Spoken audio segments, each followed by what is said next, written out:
Hello students, आज हम तीसरा पद गोस्वामी तुलसीदास द्वारा रचित राम लक्ष्मण परशुराम संवाद जो कक्षा 10 की क्षितिज में वर्णित है उसकी व्याख्या करने जा रहे हैं। तीसरे पद में राम लक्ष्मण परशुराम संवाद में आपका जैसे कि पहले दो पदों में देखिए कि परशुराम जी से और लक्ष्मण जी से वाद विवाद हो रहा है। परशुराम जी उतना ही गुस्सा हो रहे हैं और चूंकि अपने घमंड में इतना वो खुद को नहीं जान पा रहे हैं कि हम किसके सामने क्या कह रहे हैं, और उसी सिलसिले में इस बात को कहते हुए बात चल रही है। तो लक्ष्मण जी बोल रहे हैं कि बिहसी लखन मोले मृदुबानी, अहो मुनीस महाभटमानी, पुनि पुनि मोहि दिखाओ कोठारू, चाह तुड़ामत फूक पहारू। लखन जी उतने मुस्कुराते हुए मीठी वाणी बोले, हे मुनीश्वर, मेरी बात सुनिए।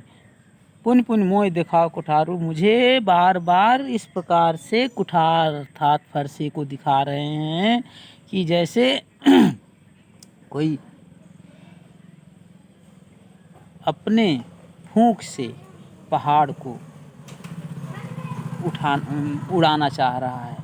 आप अपने फरसे को दिखा करके ऐसा साबित कर रहे हैं जैसे कोई ऐसा इंसान हो जो फूंक से पहाड़ को उड़ाना चाह रहा है। और यहाँ कुम्हड़बतिया को उनाई जे तर्जनी देख मजे, और यहाँ कोई काशी फल नहीं है, काशी फल नहीं है, कद्दू का फल नहीं है जो कि छोटी अंगुली दिखाने पर सूख जाता है। देख कुठार सरासर बाना, मैं कुछ कहा सहित अभिमाना।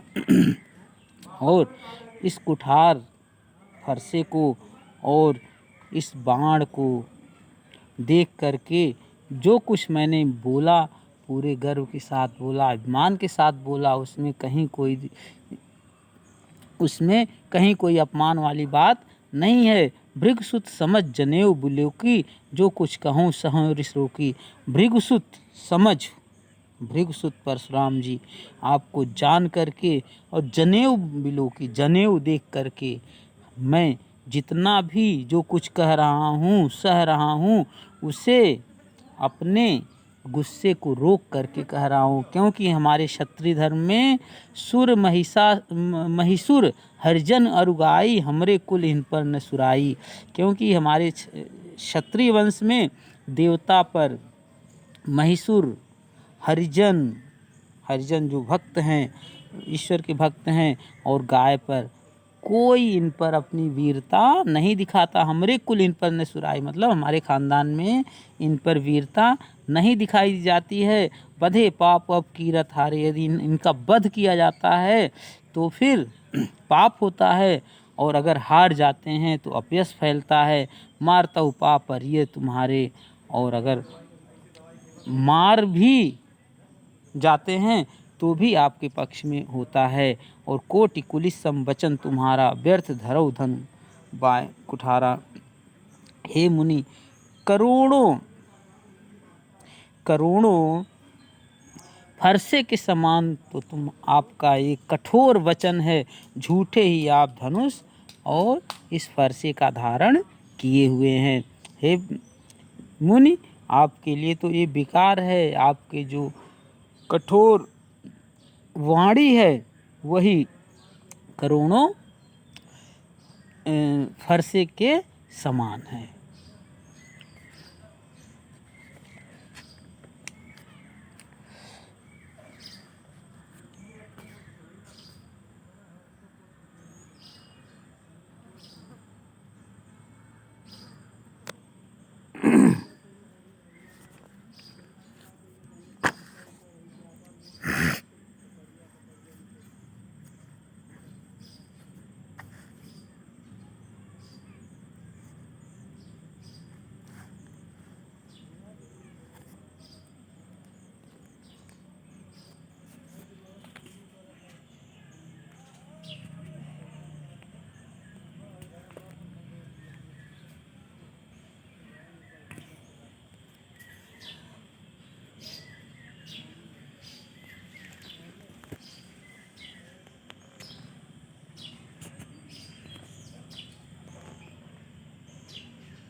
जो बिलो की अनुचित कहें क्षमहु महामुनि धीर, और सुनि सरोस भृगुवंश मनि बोले गिरा गंभीर। लक्ष्मण जी कहे जो मैंने देखा अनुभव किया वह बोला, अगर उसमें कुछ अनुचित हो तो कृपया हे मुनि आप हमें धैर्य धारण करते हुए मुझे क्षमा करें।